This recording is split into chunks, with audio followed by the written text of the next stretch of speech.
Oh, there's so many sensitive creatures out there, right? Oh, yes. You're a sensitive creature. A tender creature. You are an individual person, a human being with feelings, a delicate little buttercup that is subjected to such horror. Oh, the horror. The horror. You are not satisfied, are you? Oh, maybe for a little bit, but then it goes away. It goes away. Oh no. There's lows and there's highs, and then there's highs and there's lows. Ouch. That hurts. So then, depression, anger, and malcontent. Oh, the imposition. You've been imposed upon. You've unwillingly inherited risk that you do not want. So then, what is the answer? You'd rather not exist? It's understandable. I feel for you. And you have every right to feel the way you do. But what's that you say? No life should exist? All life should be extinguished, and the world should be torn down. Now, hold on a second there, Charlie. If your depression, dissatisfaction, and mental turmoil has reached a point that you want to deconstruct the world, then it really shouldn't be that far of a stretch to deconstruct yourself. It's doable. Unlike negating the world, which you have zero chance at accomplishing, negating yourself is something you have a great chance of accomplishing. And when I say deconstructing and negating yourself, I don't mean suicide. But of course, that's always an option available to anyone, isn't it? No. Why not? Oh, it has to be painless. You want to die with dignity and not leave a mess for someone else to clean up. Well, isn't that noble of you? So therefore, government-sanctioned assisted suicide is the only answer. You want welfare suicide. There's plenty of ways to die painlessly and with dignity without government-bestowed euthanasia. You should know by now that you can't rely on the government for anything. You are naturally and inherently endowed with freedoms and rights. They are not provided to you by a government.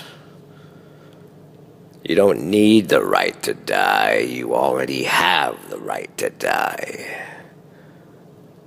Just go to a park near a hospital with a blanket and a picnic basket and take a whole bottle of sleeping pills.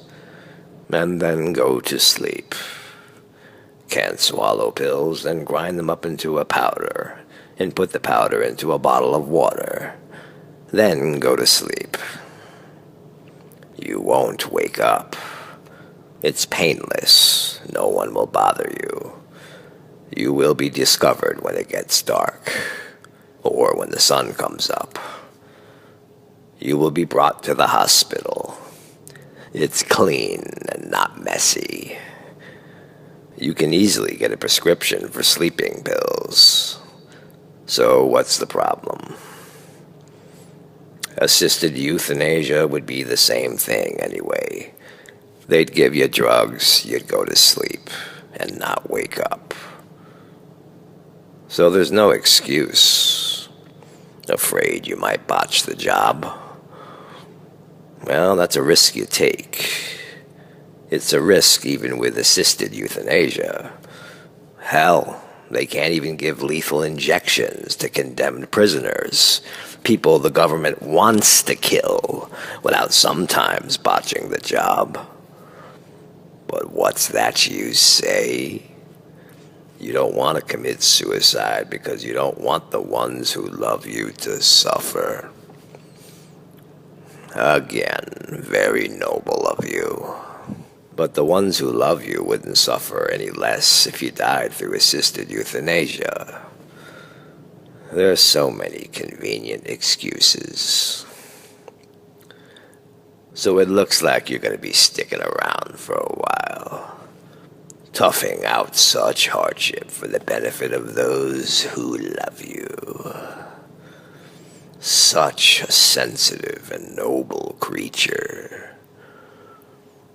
But when I was speaking of deconstructing yourself, I was not referring to suicide.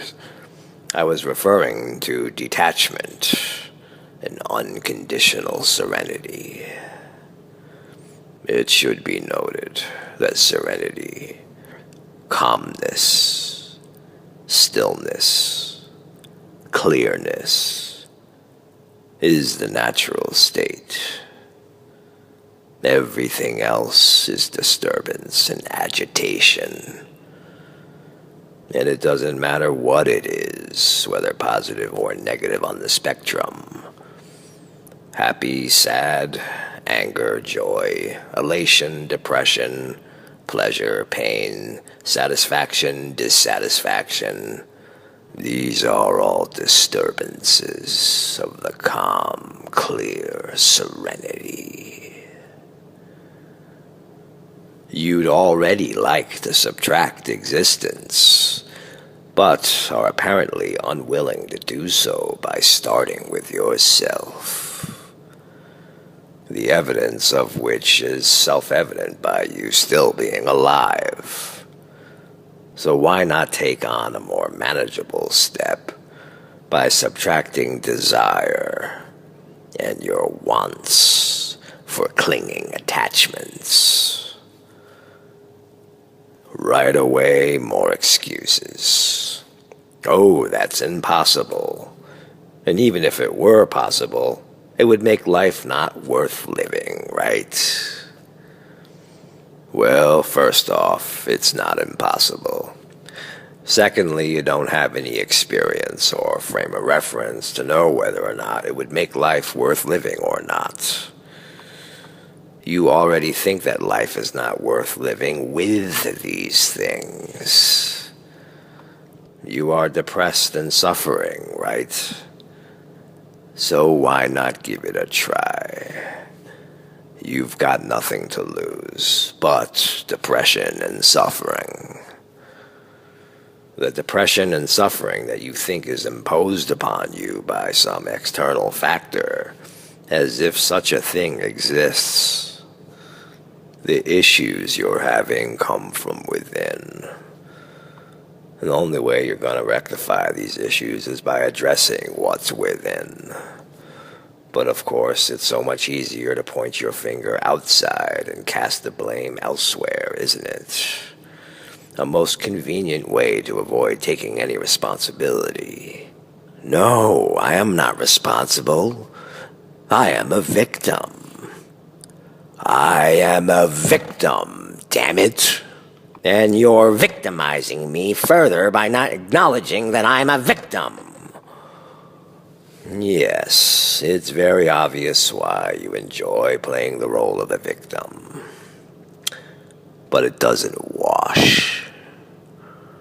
The fact that you feel desire is the only thing that makes life worth living is indicative of why you are here in the first place. Desire is the fuel of physical life. If you did not desire to be here, you would not be here. You'd be stillborn. Desire does not produce unwillingness. The only thing desire produces is more desire.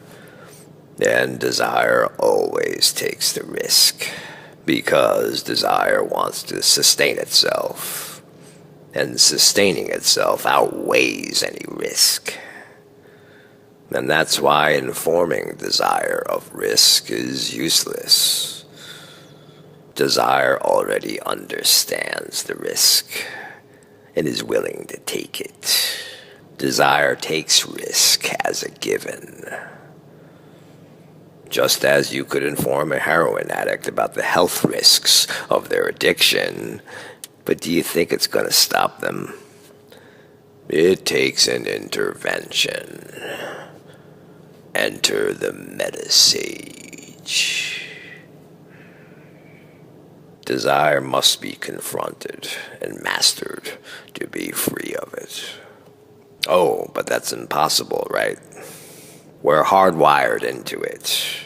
We're desire slaves. We're at the mercy of a biology and a psychology. More convenient bullshit excuses.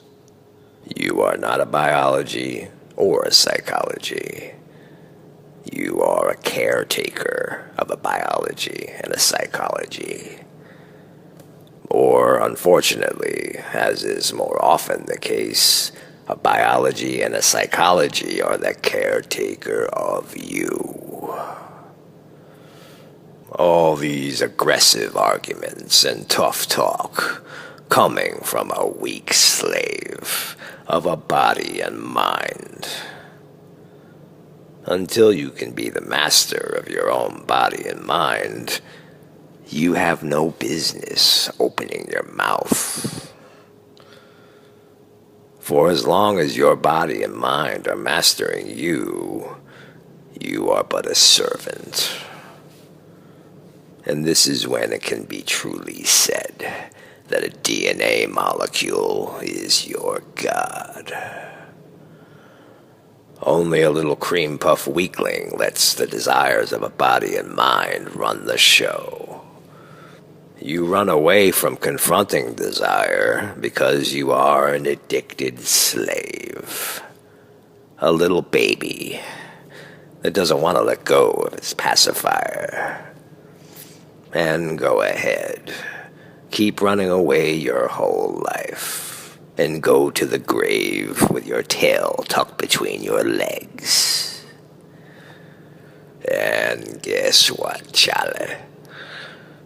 You're gonna find yourself right back in the physical form. I guarantee it.